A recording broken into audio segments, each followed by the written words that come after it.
바로 추워지는 날씨 때문입니다. 그렇죠. 네. 아, 그렇구나. 관절염은 기온의 영향을 많이 받는 질환인데요.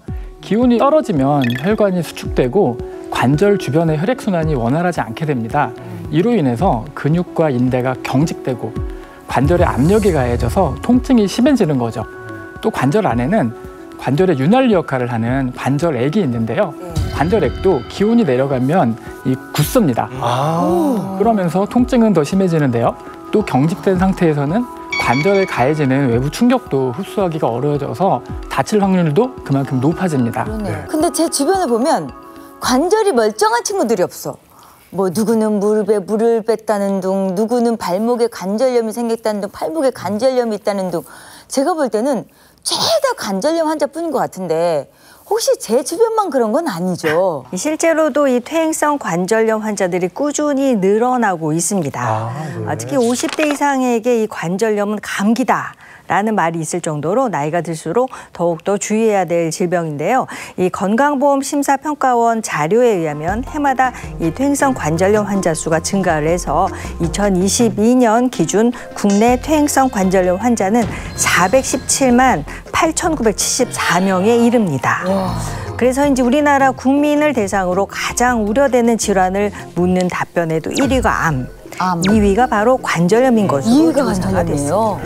2위는 왠지 고혈압이나 당뇨 같은 심혈관계 질환일 줄 알았는데 좀 의외예요. 저는 사실 왠지 그 이유를 알 수 있을 것 같아요. 저희 엄마가 재작년에 고관절 수술을 하셨잖아요. 수술 전까지는 진짜 칼로 쑤시고 그다음에 막 뭐 지지는 느낌처럼 그렇게 참을 수 없는 통증을 받았다고 하시더라고요. 옆에서 보는 저까지도 너무 고통스러웠죠. 그렇죠.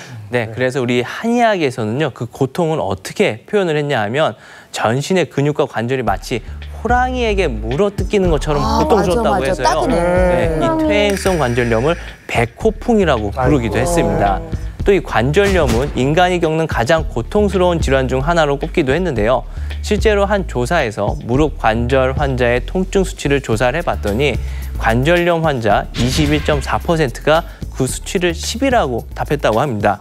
보통 우리가 이 통증의 강도를 나눌 때 0에서 딱 10까지로 나누거든요. 10. 한마디로 10이라는 건요. 가장 높은 단계, 제일 아픈 단계다라고 할 수가 있겠습니다. 그러니까요. 그래서 통증 지옥이다. 뭐 이렇게 이야기를 하는 것 같은데 도대체 만성질환 관절염이 왜 생기는 건지 세월 때문인 건가요, 선생님? 왜 생기는 겁니까? 관절염은 말 그대로 관절에 염증과 통증이 생기면서 관절 운동에 장애가 생기는 것을 말합니다. 평상시 우리가 통증을 느끼지 않는 건 뼈와 뼈 사이에 중요한 존재가 우리의 관절을 보호해주고 있기 때문입니다. 이거 혹시 뭔지 아시겠어요? 정답! 연골입니다. 연골 아닌가요? 연골이죠. 딩동댕. 맞습니다. 이 연골은 뼈와 뼈 사이에서 관절이 움직일 때 생기는 충격을 흡수하고 뼈를 보호하는 역할을 하는데요. 그런데 이 연골도 사용을 하면 할수록 마모되고 손상이 됩니다. 결국 이로 인해 염증이 생기고 통증을 동반하는 관절염이 생기게 되는데요. 문제는 이 연골이 한번 망가지면 재생과 회복이 어렵다는 것입니다.